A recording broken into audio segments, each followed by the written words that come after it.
Hello દોસ્તો, તો આજે એક નવો સ્ટડી વ્લોગ બનાવવા જઈ રહ્યો છું અને આજે હું સબ્જેક્ટ કરીશ ઇતિહાસનું આજે લાસ્ટ રિવિઝન કરીશું. છેલ્લી વાર બિન સચિવાલય પહેલાં જે લાસ્ટ રિવિઝન છે તે કરીશ.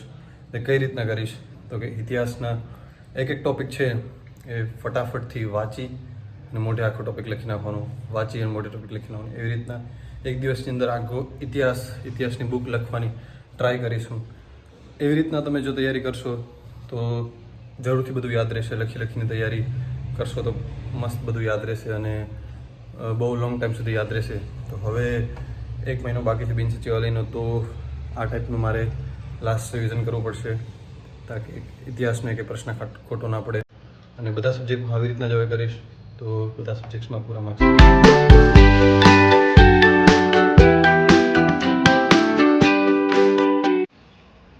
તો આજે થોડુંક વરસાદ જેવું વાતાવરણ છે, શિયાળાની અંદર છાંટા પડેલા છે, તો માહોલ એકદમ મસ્ત છે, વાંચવાની મજા આવશે.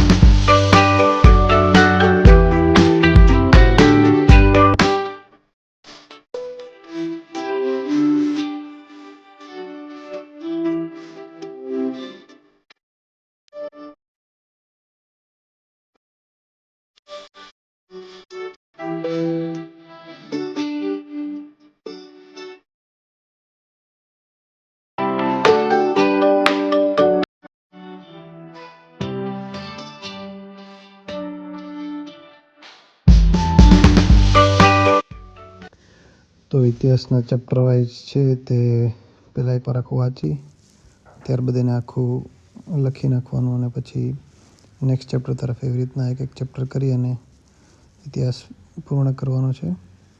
આ ઇન્ડેક્સ પ્રમાણે બધું વારાફરતી લખતું જવાનું છે. આટલા પેજીસ છે.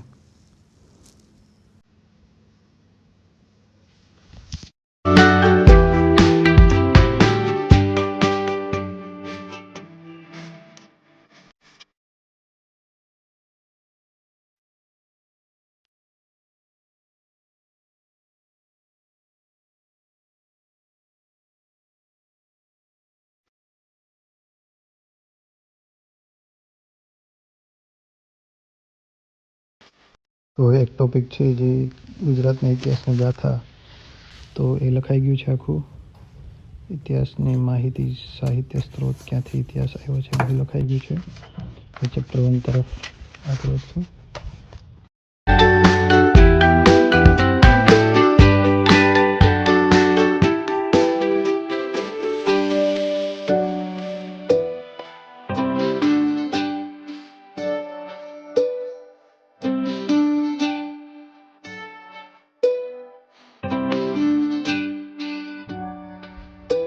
ચેપ્ટર 1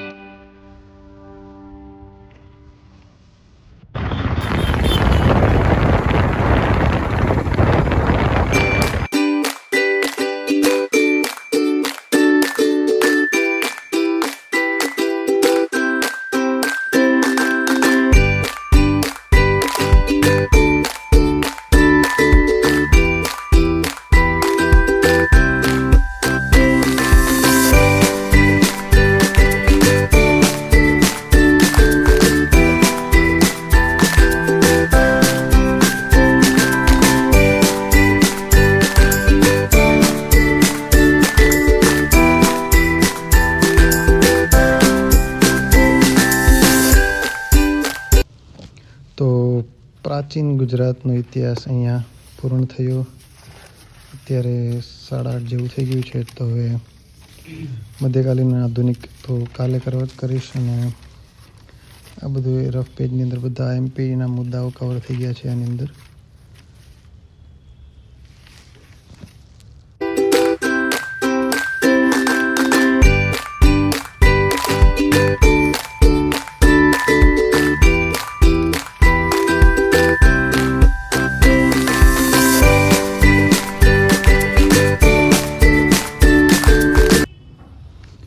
મધ્યકાલીન અને આધુનિક ગુજરાતના ઇતિહાસ માટે હું વર્લ્ડ બુક્સની બુક યુઝ કરું છું, કેમ કે એની અંદરથી ઘણા પ્રશ્નો પૂછાય છે અને આની અંદર થોડીક ડેપ્થ માહિતી આપેલી છે, એટલા માટે હું આમાંથી પ્રિફર કરું છું.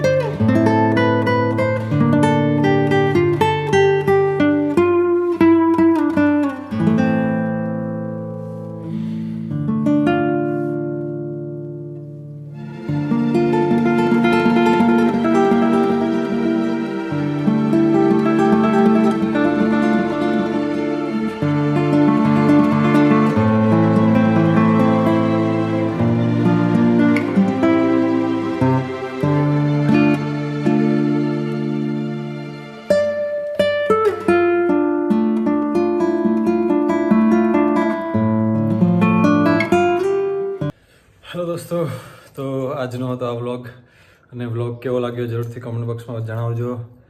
અને હવે બુક રિવ્યૂ લાવતો રહીશ નવા, અને લાઇક, શેર અને સબસ્ક્રાઈબ કરી દેજો.